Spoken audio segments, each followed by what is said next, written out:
There are several challenges. I know a lot of people are concerned about like jobs. Yeah, we all know some jobs are probably going to go away and some new jobs will get created. The point of things like ChatGPT and Bard and all this, generative AI is about generation or production. It's not actually creating anything, but it's doing something we've asked to do. We call it prompt engineering. So the way you prompt the AI is going to be really critical in actually producing this initial output. And the goal with this is not for ChatGPT to be able to do everything for you. It definitely can't. There's lots of things people do better, but get you 40 to 70% of the way there on the first kind of rough draft of a resume, an article, research, whatever it may be.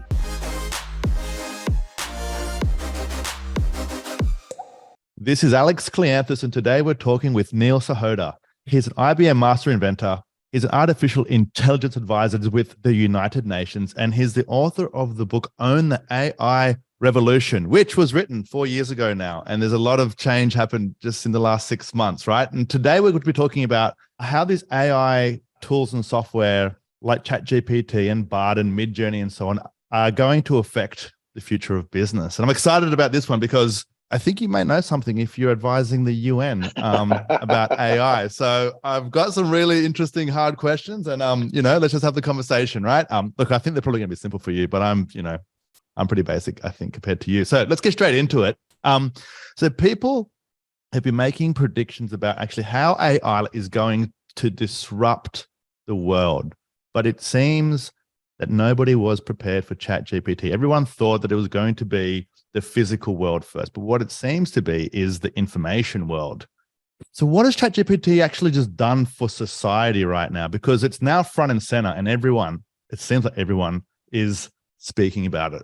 Yes, what has it done, just for kind of the evolution of AI and the integration of AI across society? Well, Alex, the thing with ChatGPT is I think it's, for lack of a better word, commoditized AI, that we've reached a level where AI can do some of these kind of routine daily tasks for the average person. I think that's made it real, because the holy grail has always been kind of this personalized AI assistant. If you ever watched the show Black Mirror, there's an episode called Wild Christmas where they take your brain engrams, and that's how they create your AI. So the AI knows you because it's really you. We've taken a big step towards that with ChatGPT. But here's the interesting part, maybe a little bit mind-blowing.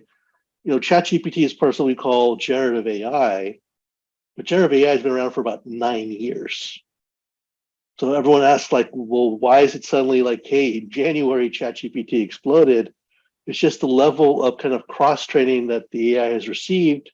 Suddenly, everyone can use it for something. That wasn't true before.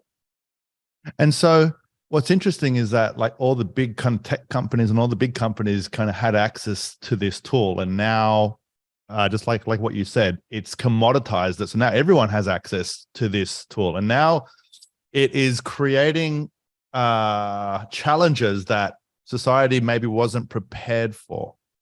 And so what are some of the challenges which you see as some of the biggest ones in terms of business at the moment, in terms of the commoditization of AI? The biggest challenge, ironically, is we're still locked into automation. We're used to computers being about something faster, cheaper, less errors. Well, AI, we call it third generation computing for good reason. It has a whole new set of capabilities, a whole new tools that most people I know aren't that familiar with. They don't know how to tap into innovation, that there's actually different ways of doing some of this work rather than just trying to automate it. And that's actually where a lot of businesses struggle. And I know they're looking at their technologists for help.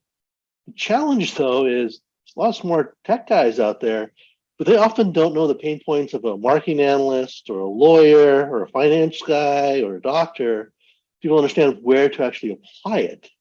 So it's the application, but the application seems to be making a few challenges across established institutions. I know, the education's an issue now because, I just saw it recently, ChatGPT passed the bar exam, it passed the medical exam. So it's it's so smart for things that we take for granted. And I don't think people are prepared for that. And in business, that same thing is applying, right? It seems to be disrupting certain kind of certain types of work. I'm not quite sure if it's certain types of people or certain types of roles, but it's certain types of work.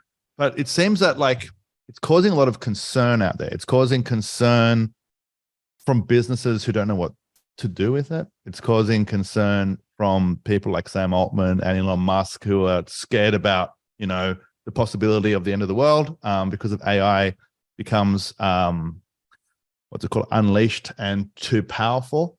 And so how should people be thinking about this? It seems like it can be quite overwhelming and daunting. And it also seems like it's not an option to put your head in the sand at the moment. It feels like if you're the kind of person who puts your head in the sand and goes, oh, it's too hard right now, I don't want to think about this, this is not the time for that. Yeah. So what do you say to these kind of big challenges that everyone is now facing? Look, they're big questions, like I said, right? But I'd love to know your thoughts. Well, there's a lot to unpack there, Alex. So let me start with your last point about the head in the sand. That's not a solution that's going to work. Italy has banned ChatGPT. I don't really know how you enforce that, but you're essentially leaving a generation or two of people behind. Because again, this is going to be a tool that literally everyone is using in just a few years. Right? We already know that like the child that gets access to like a smart device at 2 versus 8, the 2-year-old child is far more cognitively developed and apt or ready for those jobs of tomorrow than the child that gets at the device at 8. And so by sticking your head in the sand and hoping for the best, well, you're essentially, I hate to put it this way, committing suicide. That's the honest truth of your business. If you're kind of hoping like, well, we'll kind of wait it out, change, man, it moves so fast today. And the impact is so voluminous, it's such a tremendous impact so quickly, there's no time to recover anymore. I mean, we have to, if you want to put your head in the sand, you're, like I said, you're essentially, sacrificing your business to die. Rolling back to your earlier questions, Alex, there are several challenges. I know a lot of people are concerned about like jobs. And the truth is, we all know some jobs are probably going to go away and some new jobs will get created. The point of things like ChatGPT and Bard and all this, generative AI is about generation or production. It's not actually creating anything, but it's doing something we've asked to do. We call it prompt engineering. So the way you prompt the AI is going to be really critical in actually producing this initial output. And the goal with this is not for ChatGPT to be able to do everything for you. It definitely can't. There's lots of things people do better, but get you 40 to 70% of the way there on the first kind of rough draft of a resume, an article, research, whatever it may be. So that's one big thing there. So what we're going to do is become more important about like what questions we ask or how well we can research, for example. Sorry, please. No, go ahead, Alex. No, so I've just there's so many parts to this, right? I'm gonna try and structure it so that we can, just go through like a bit of a story with this thing, right? So you said about the speed of evolution, the speed of innovation. This is the thing I've been seeing, right? Like I got onto ChatGPT 7 days after it launched on like the 6th of December. I got on there. I think it launched on the 29th of December last year. And immediately, like I was all encompassed by it and all the content I was looking at online, everything. It seemed like everything was about to change and was changing, right? And 6 months later, like it feels like things have come so far in such a short time. But I also note that it's still a small percentage of the world. It hit 100 million users super quick, but I don't know who those 100 million are in terms of the demographics. I believe they're mostly going to be like the teenagers to the early 20s, because the people I speak to that are the experienced professionals, the seasoned ones, that are the people who run companies or who run, marketing functions and so on. They're kind of just looking at it like, oh yeah, it's all right. It's not that good. It's all this. And so there seems to be like a discrepancy between like the speed of innovation, like if you're in it, and just the general skepticism of the masses still in really like investing into it, right? And so what can you say about that speed of innovation, that speed of evolution, and, the risk to people that they're not involved in that, right? Like it's hard to catch up later. Yeah. So especially for experienced people. This is the thing I've seen, right? Experienced people, there's people in like the 30s, 40s, and 50s. They're not really thinking about this yet. I'm still surprised that I speak to some people and they're like, oh no, I haven't really used it. Like I used it for a poem or something. You know what I mean? Like, what do you say to that kind of speed of evolution and the speed of innovation argument? It's a great question, Alex. I mean, ironically, I actually know a lot of older people, actually more older people that use ChatGPT than younger, but that's probably just the space I'm in. I mean, you are like an AI consultant, like advisor to the UN. I'm sure like everyone you're talking to is about it. So this is actually challenge number 2 here is the expectations. So we expect the machine to somehow just be able to magically do everything. It can't. Even ChatGPT needs to be trained to do things. And that's one of the challenges. It's got a lot of cross-training, like you alluded to. It went from 10,000 users to 100 million in like a month. It's over 1 billion today. There's obviously some infrastructure issues to scale that out. But that aside, right, you start seeing, like I think it was a New York Times report that came out back in early or mid-January saying like, well, I asked ChatGPT which 5 stocks are going to go up the most this year. And it gave me some gobbledygook. And it's like, of course, because no one ever taught ChatGPT about stocks or investing, right? It can't do stuff it doesn't know. Every time AI does something new, it's like a child. It has to be taught. And that's the challenge.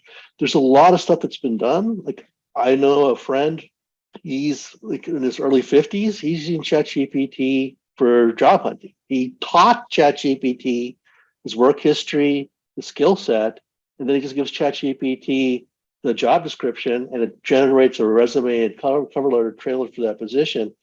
He's 17 for 17 and getting interviews, right? But he had to make that investment of time and effort to teach ChatGPT.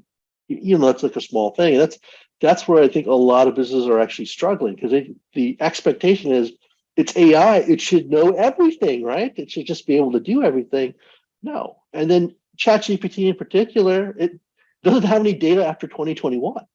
You have all these people asking questions about recent stuff, and it's like it doesn't know. So it's one of those things. It's a powerful tool. We have to remember tools can only do so much for us. Yeah, and I think that's a great point because people's expectation of what it should do, if it could actually do what they expected, half the population would be out of a job, right? Like if we could just go, hey, could you just do my job for me? Be like, well, it's not really prepared. And I think that's a good thing right now. I think that's an opportunity right now. And I think the gap between the haves and the have-nots is going to accelerate very quickly. And I think there's a lot of industries that are going to be disrupted because of the speed of innovation right now. And I think it is important that people are part of that innovation. I just want to come back to a point which you said earlier, right? It generates something. It doesn't create something. Can you explain what is the difference between those two things? So generation is really taking a bunch of information, things that you kind of experience something to essentially produce an output. I actually know that some clinical researchers are doing this. You look at some areas like in immunology, there's tons of research papers. I think there's like 6,000 get published every week. It's impossible for any one human to go through all that. This is a great tool to kind of come and say like, hey, I'm looking for research in this area. Could you let me know what the latest research clinical trials are? And that's perfect for like the generative AI. You can go out, read all that stuff, create the appropriate, like, this is appropriate, this is not appropriate, create kind of that synthesis. Okay, here's the major trends, and then let you kind of dive into that. Right. But it's not actually creating any of these insights. It's not saying like, oh, I just had an epiphany about COVID that we all missed for the last, 5 years. So it can't do that. Asking it to do a first of a kind or something just brand new, that doesn't work. That's really interesting. I think from a marketing perspective, I mean, there's a lot of conversations around kind of like SEO and, the content for Google and things like that. And I think this is the one area where the creation versus the generation kind of argument is front and center because people want to create content, for example, that will rank highly on Google. But now everybody can create a similar kind of version of that content with the right kind of prompts, right? And so how do you stand out? And so then it's like this creation part, right? Instead of trying to generate something that has already been done 100 other times or 1,000 other times or 100,000 other times, you actually have to think and be creative. Is this the area where humans and artificial intelligence come together? Is it like I create in my mind and I get support to generate the things I need? Like is that kind of how to think about it?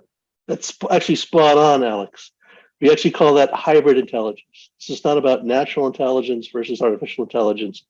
It's actually what we call hybrid intelligence. It's the pairing of our own human abilities and augmenting that with AI capabilities. There are things that we're much better at, the creative thought, the kind of pie in the sky, intuitive, recognition or understanding versus what is like AI can do for us, process millions upon millions of data points and variables much faster than we can ever do.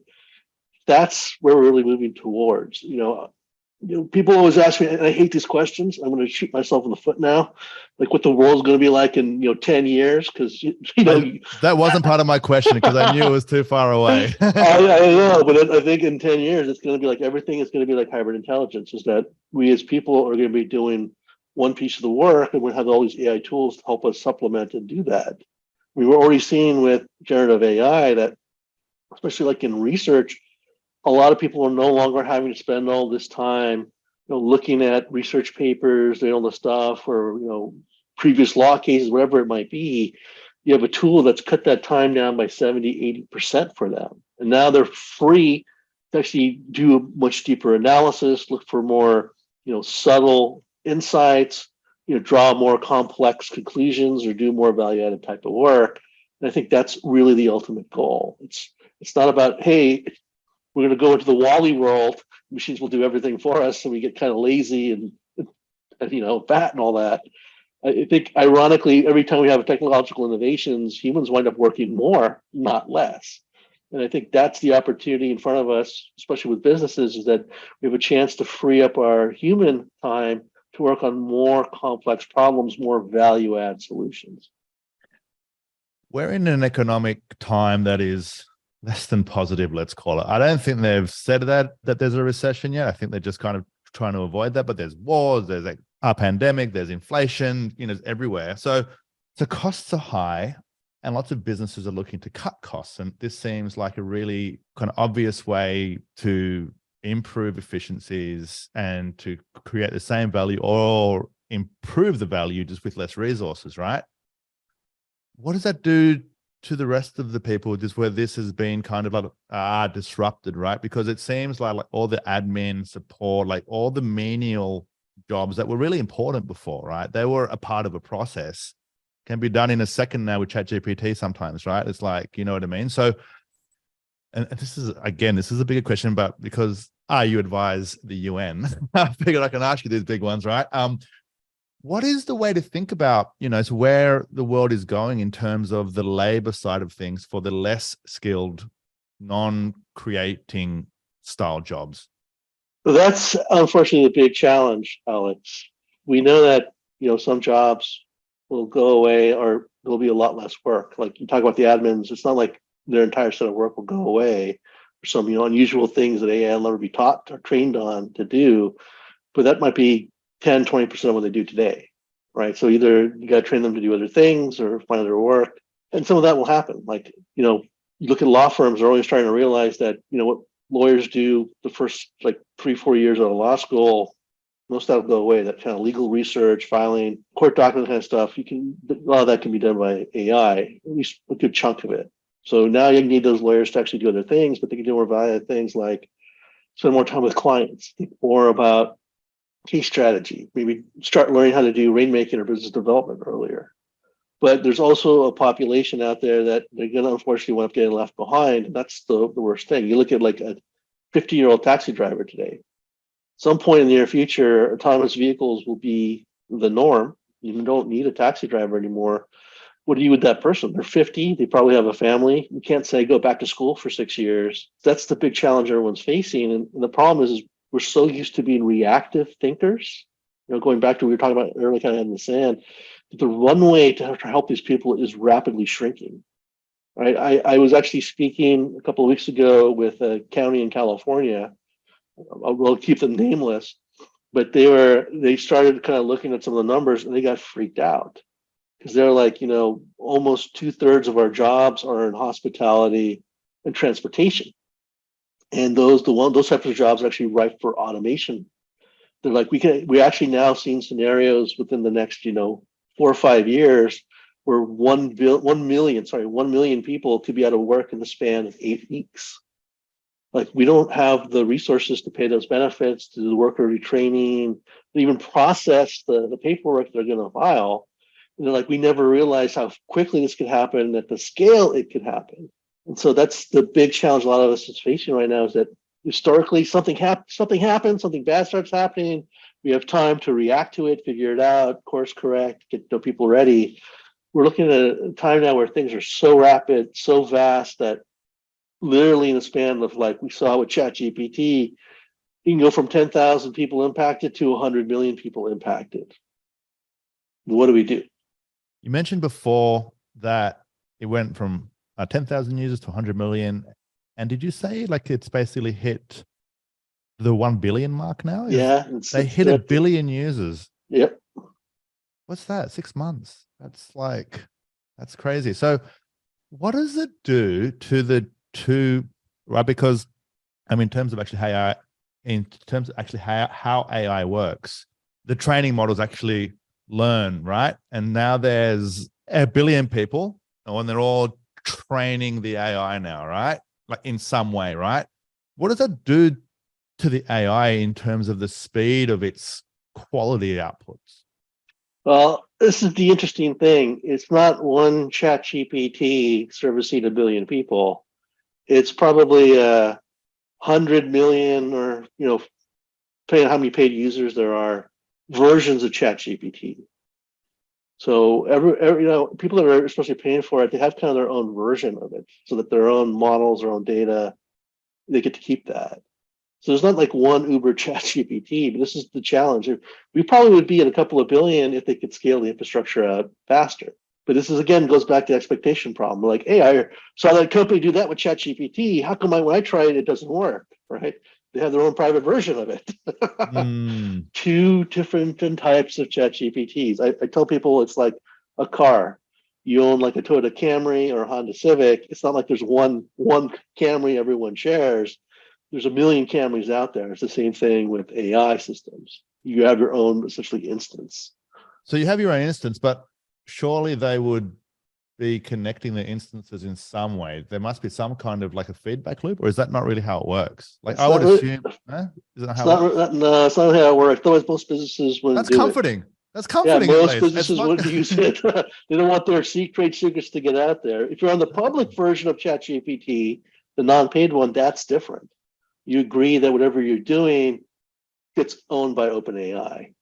Okay, so this is such a great conversation because you're the first person that's maybe shed some light, right? I've had so many questions from companies, clients, whatever, saying, if we put information into ChatGPT, like, is it secure or can they use it? And what you just said was, if you have the paid version, it's secure.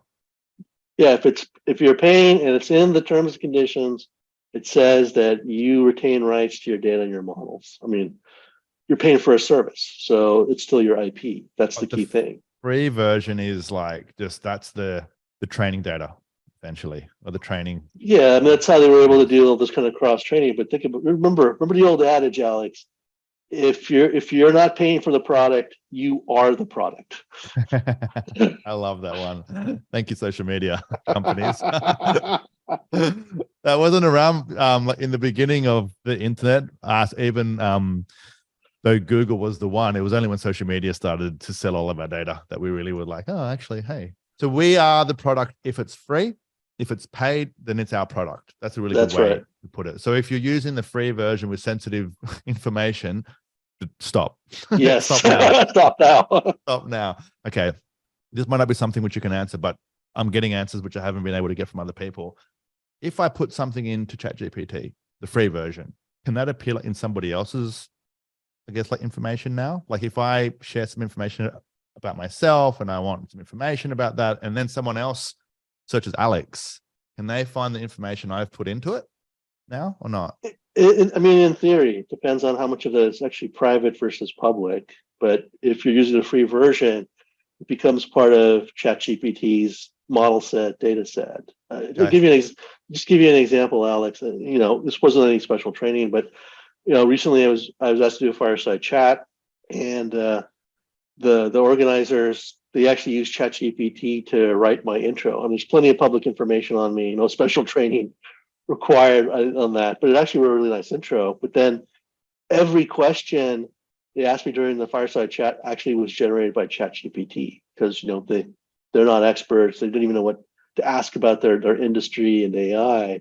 And most of the questions were actually really good, and I was kind of impressed. So I did a little bit of research, and the reason I was able to do something like that was that other people have had similar requests. So other people have kind of trained ChatGPT, free version, on how to figure out how to ask kind of like expert questions. And so that kind of model got shared across the board, which is why they're able to do that. I did use a similar process, but I found that my questions were better. So I thought, though, that's pretty good. But like oftentimes this is the hard part, right? With ChatGPT, right? It's not going to replace a person who's a domain expert, right? Like, you cannot be a domain expert. Sorry, you can't use ChatGPT to fake it. You know what I mean? And it's usually the second and third questions. The first questions are pretty cool. I was like, yeah, they're pretty advanced questions, I guess. But if you have something which you're trying to find, it's better than just going into ChatGPT completely open and hoping that it will make you kind of okay. And I guess the best example is that it can take someone who's a beginner, maybe get them close to the intermediate level, maybe, but it's not going to take someone who's intermediate, like, and make them advanced. I think like either a person is advanced or not, right? And if there is advanced, this can accelerate their time to value, essentially. It saves all those little steps that that were required before. Well, that's the whole point. It's a rough first draft that's going to get us like 40-70% of the way there. But this is also why prompt engineering has become a challenge for people, because better prompts yield better drafts. I have a friend that's actually a VC who's looking at some research stuff, in the startup world, and asked the question, and it was like, yeah, this is really so-so. And he was asking me about it. I'm like, well, is that the best prompt you can really use, right? I mean, pretend like you're talking to your grandma. So you tried a different prompt. He's like, same kind of question. He's like, I got a much better result this time. So you start thinking about it some more, even with a different prompt. He's like, wow, that's even better. So he started realizing it'll never be perfect. Thankfully, he realized that. But he's like, but the way I phrase things and the way I ask it to refine something is going to be crucial. And so it's not about the right keywords anymore. It's about the right questions. And that's where a lot of people, a lot of businesses are actually struggling now to unlock some of that value. Yeah. And like, I think this will take us on to the next part. And this is an example of where I am not very good, right? Is in the generative imagery, right? Like the mid journeys and stable diffusion and so on. I can use ChatGPT because I know something about the things I'm looking at, right? When I tried to make an image in mid journey, it looked like I didn't even notice what it was, right? And then I sat down with my friend, right? And he's a videographer, he's a photographer, he's a video editor. He put all the settings of all the cameras, he put all the settings of all the things, he put all of the layouts. His prompts were like 250 words, and it made the most beautiful art. And I was like, wow, like I understood the concept of it. But it was only when I tried to make an image, and then I saw someone who actually understood how images are created and photos are created, and like he even selected the lighting, right? And I was like, oh my goodness, like I think I said, a man who's working on a laptop. I was like, all right, cool. You know what I mean? And I was like, I don't know anything about images, right? And I got the weirdest thing, and I was like, that's not even a man, and I can't even see the laptop, and there's no person in there, and there's nothing. And I was like, I don't understand it at all. So I think this is a really good, that's a really good example of how if you know something, it makes a difference. And if you try to create like an image on Midjourney, and I think this is something that everybody should try, just so they can see how bad the image is, right? Because the quality of that image is going to be the same as the ChatGPT outputs. If you don't know what you're putting in, just think of that ugly image where you're not even getting what you're trying to, something inside your mind, and it's not good, right? So, but to talk about the image side of things, right? Of course, the ChatGPT, that's the big thing, but there's a lot of stuff happening from kind of the image perspective. There's a site that's called Synthesia, which kind of has people that can just talk, right? There's also things where you can basically record the voice. I think you can record 3 seconds and then it can just talk, right? And so now you've got all the disruptions that we haven't seen yet, right? Like I believe there's going to be a lot of challenges in trust online, and how do you know the thing which you're looking at is kind of an actual person or like is like an AI? And so where do you see that area going? Because that's a huge area that isn't really here yet, like in the same way as ChatGPT is. You're right. It's not here like it's ChatGPT, but it's actually been around for quite a while. So there's 2 layers to this. We'll call it the good use is what we call digital twins. The bad use is deepfakes. So this is actually a marriage between AI and the metaverse. The metaverse doesn't mean virtual reality for people. The metaverse is just a virtual world. So digital twins, you have the permission of the people. You replicate an object, a location, a person, with some intent to do something. With that, like I said, the permission. We were doing work with farms, like to 2016.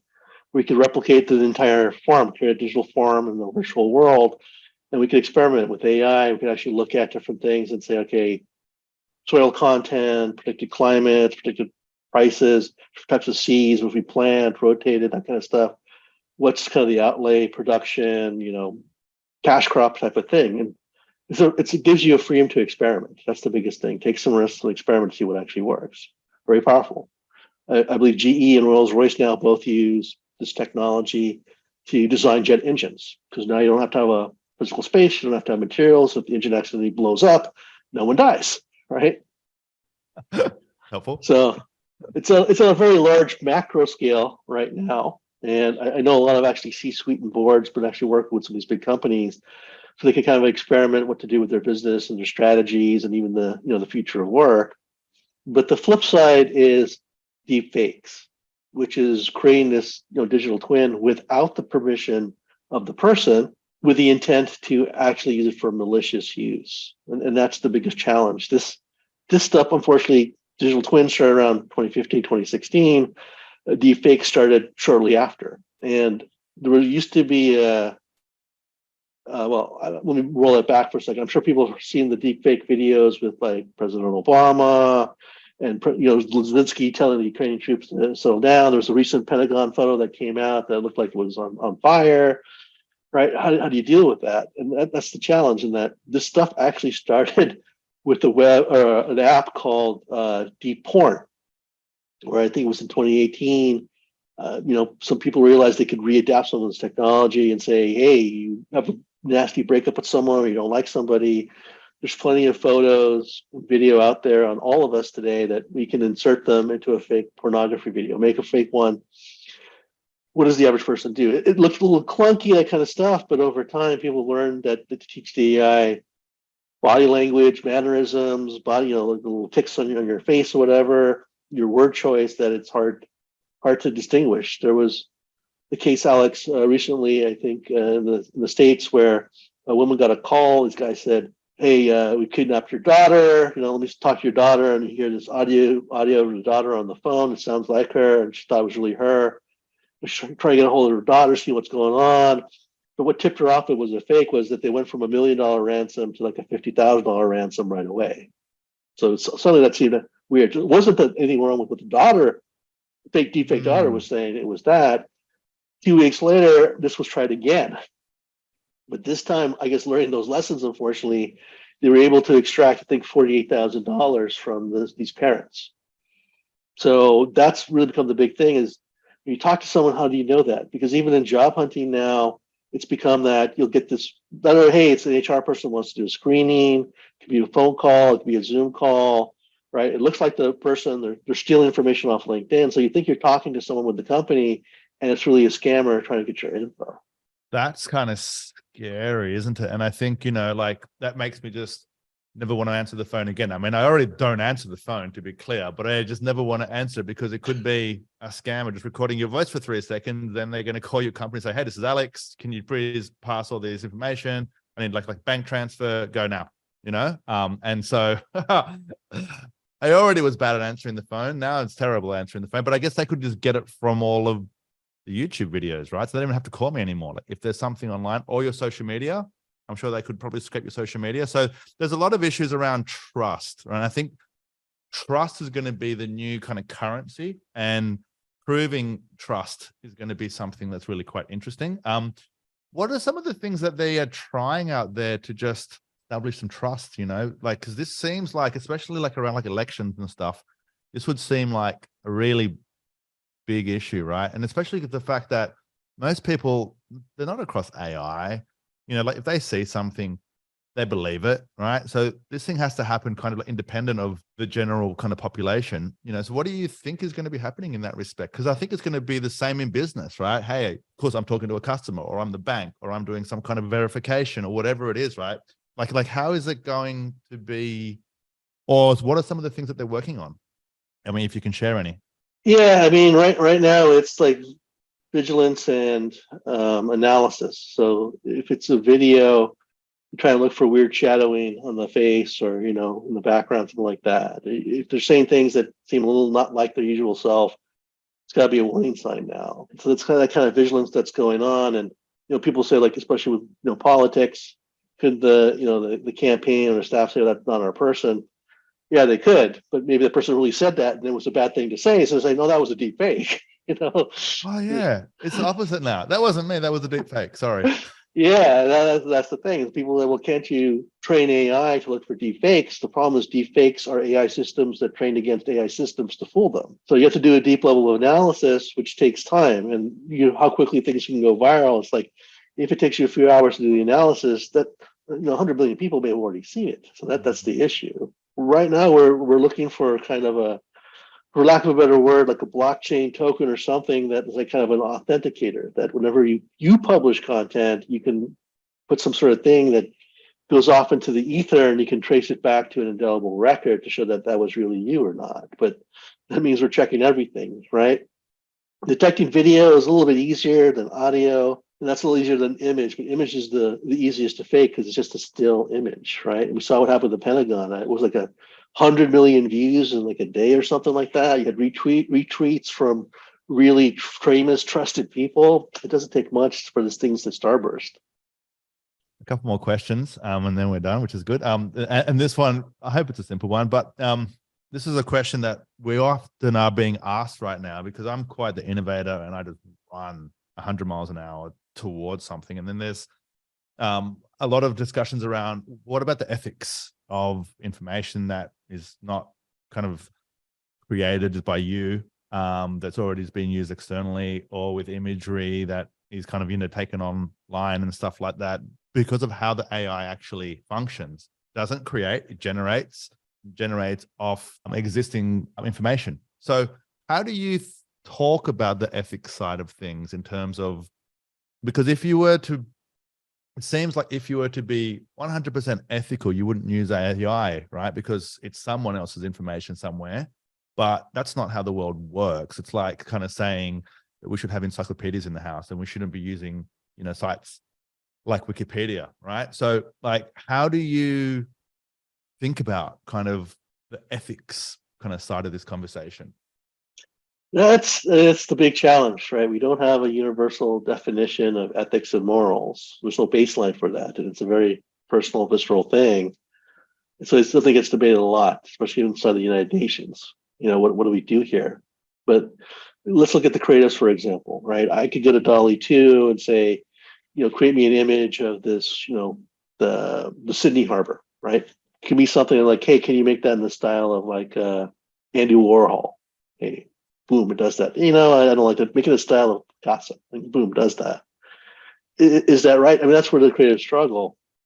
That's the interesting challenge here, is that while they retain the rights to their IP and things like that, there is what they call a free right of use for educational purposes. So you see those people like in museums, something, copying the painting, that kind of stuff. They're doing that to train themselves, learn. That applies to machines. There's no exception for machines. It's just no one envisions that someone could say, here's a system that can sketch 1 billion paintings in a day, right? And learn from that. That's become the real challenge. I know they're trying to figure out ways to do that. The guy that really started ChatGPT is trying to find a way to help creatives now get compensated for their work. I honestly think that some of this is going to change. I think that creatives will become more guarded. I think their work will be not so much trying to produce all these different paintings, but to teach AI systems. I mean, you might see some exclusive agreements with some of these different systems out there, would be my guess. But that's the challenge we live in. I mean, what's fair game? Alex, I'll ask you this question. I ask a lot of people this question. Uh-oh. Have you ever seen the documentary The Social Dilemma? Yes, I have. Okay. Did you delete your social media after that? I mean, I'm a marketer, so I kind of understood it a bit more. I was like, that's why it's so good. Oh no, like I've accepted that about 15 years ago, 2009, about 15 years ago, I was like, well, if I'm going to be good at Facebook, I'm walking into no privacy anymore. I will have to give my data. At that point, I just gave it up. But I knew that they're going to be doing things that I didn't want them to do. But I accepted that if I was going to be part of it, I need to be in it. I couldn't be part of it, just looking from the outside, because I would never understand it, right? And I think that's the best example. I was like, yeah, I thought that's what they were doing. Maybe I don't want my child to be on it from quite young, like, of course, no TikTok or Facebook or anything until, I don't know, 13, 14. I'm not sure, for as long as possible, right? But that was about it. I was just like, oh, just my kid. That was it. But for myself, I couldn't, I can't, I totally get it. Look, it's an integral part of our lives. It's like the ostrich head in the sand type of thing. But it's funny. Everybody I've asked, I've probably asked several thousand people this question now. Only one person ever said they deleted their social media. Everyone's appalled. They should be doing this. Now you know what's happening. Why didn't you stop? And I think that's the big challenge. We like to rail about data privacy and security. I think we all agree on the security part, but privacy, we like to talk about it, but I think most people don't actually believe in it. In fact, we know from studies, Gen Z and the millennials don't even understand what data privacy is about because they're used to sharing everything. And I hear people talk, well, they shouldn't do this, they shouldn't do that. I'm like, but do you own a smartphone? Your smartphone's like listening to everything you're doing, knows what you're doing. There's probably no such thing as data privacy anymore. And so when we talk about some of these technologies like AI, regenerative AI, or the metaverse and stuff, and it's like, well, we can't let them use this, we got to protect that. Everything is kind of free domain, right? We're in like the fourth industrial revolution. Business models, revenue models are all going to radically change. If you're trying to protect what you have, you're going to get Kodak, man. I'm sure most people don't remember Kodak, but they were the king of film for 100 years. They went bankrupt because they got disrupted by digital cameras. Digital cameras started coming in '96. But you know who invented the digital camera, Alex? Canon? No. Was it Canon? No idea. Steve Sassoon, a Kodak engineer in 1976. Kodak invented it. They invented it, yeah. They invented the very thing that killed them. They had the technology 20 years before anybody else did. Right? Could you imagine? We all have Kodak phones today had they pursued it, but they chose not to, right? They're like, it's going to be expensive, very capital, to invest and develop the technology out. Technology gets better faster. They also looked at the executives like, we make so much money off of film. We don't want to disrupt that cash cow, right? We got a good thing going. Why fix something that's not broken? 20 years later, the digital camera comes out, and they're like, well, it's not as good as film, but it's like, it's going to be. And a couple of years later, it was better than film. And that was the end. And now there's no digital cameras anymore. It's all phones. So, I mean, like, even the digital cameras got disrupted. All those companies, if they ever made them, just got done by kind of Samsung and Apple. Wait, just one quick side tangent before the last question. And the last one's an easy one, I think, right? But is this kind of what happened with Google Bard? Because I think there's a lot of people who are in the industry who are kind of frustrated that Google always had this technology, but they were protective of like their ad revenues. And so they just wanted us to search and click and search and click. And now there's ChatGPT, and now the stock values have gone down in Google. The value of, say, Microsoft has gone up, but there's a competitor now again, right? Like, is this kind of what happened with Google? They were like so protective, and then they saw there's 1 billion users now on ChatGPT. And of course, and now we'll share it. I think to a degree, not being a Google insider, I can only speculate. Just speculation right now. Thank you for saying that. This is all speculation. This is not facts. My apologies to Google. If I got it wrong, you can let me know. But yeah. I think a very similar thing. I think they thought that their search engine was so special, so behemoth, nothing could disrupt it, right? That's not true. Anything can be disrupted. And I don't think it's so much that they had these like language models and generative AI. I think they were looking at other things. But as soon as ChatGPT caught fire, I think they like, it can't be that good and stuff like that. But when they saw the user growth go from 10,000 to 100 million, and they realized most people were using it for research, they're like, hey, I don't have to go search for stuff anymore.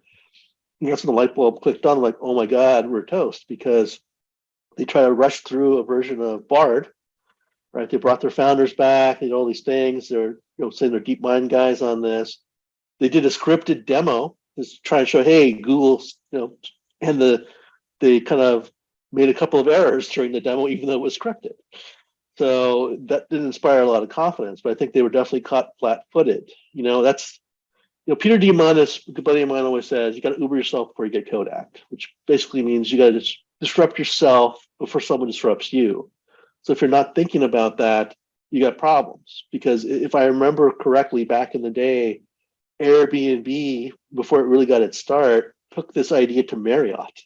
And Marriott just like, no one's going to let strangers in their home. You can't rent rooms out on real estate you don't own. That's never going to work.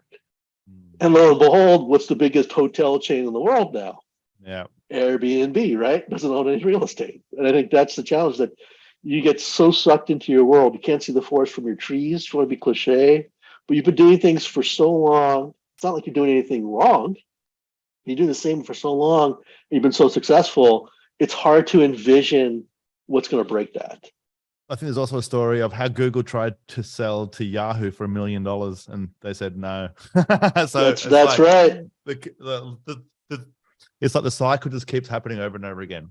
Final question. This is an easier one, hopefully.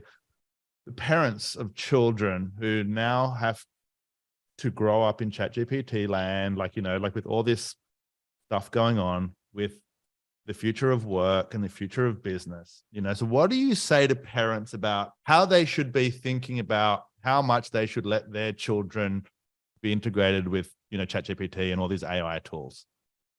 Like the other thing, and I know some parents are going to hate me for saying this, is you gotta let them embrace it and learn from it. The younger, the better, because this whole thing about prompt engineering, the younger to start, the better they're going to get at it. 10,000 rule, 10,000 hour rule, whatever you want to call it. The better they get, the quicker they get more proficient at that, the better they're going to be able to do in their careers and their lives, because it's going to be integrated to everything we do. I mean, smart homes, smart cities, forget about the work even. You're going to have to evolve with that. And it's not about them not learning stuff anymore. It's a different type of learning. It's funny, Alex, a lot of people have been asking me, because, I teach a class or two at the university from time to time.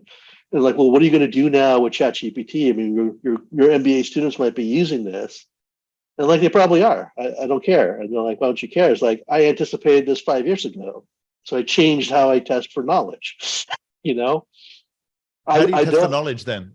Just quickly, how do you test for knowledge then if it's not based on the traditional way? I have them do presentations with Q&A. So if they have ChatGPT do the research, write some of the copy, whatever, if they don't understand what that stuff is, they understand how it works, the concepts, they can't handle the Q&A. It comes out real quick. So either way, they're forced to learn. Love that. I love that. It's that second and third questions, right? The first Yeah. answer is cool, but what are you going to say next? Oh no, I don't have any information. ChatGPT, what's the question? Listen, this went for a bit longer than I was expecting because there's so much good stuff in it. Thank you so much for coming on the podcast. How do people find out more and connect with you? You can come to my website, which is just my name, www.neilsahota.com. You can connect with me on like LinkedIn or other social media like Twitter, Twitter, Instagram, and all that. My handle is just Neil @Neil_Sahota. I do publish a weekly newsletter about AI in business and metaverse in business. You can subscribe to it through LinkedIn, or you can actually see all the articles on my website. And I'll put all the links in the show notes. Neil, thank you so much for coming on the podcast. You've answered questions that I couldn't find on Google or ChatGPT. So I'll count that a win then, Alex. Thank you. Thank you so much. This has been such a great conversation. I really appreciate it. And there's a lot of value here for the listeners and the viewers. So thank you again for coming on the podcast. Okay, my pleasure. Anytime. Thanks for listening to the Growth Manifesto podcast. If you enjoyed the episode, please give us a 5-star rating on iTunes.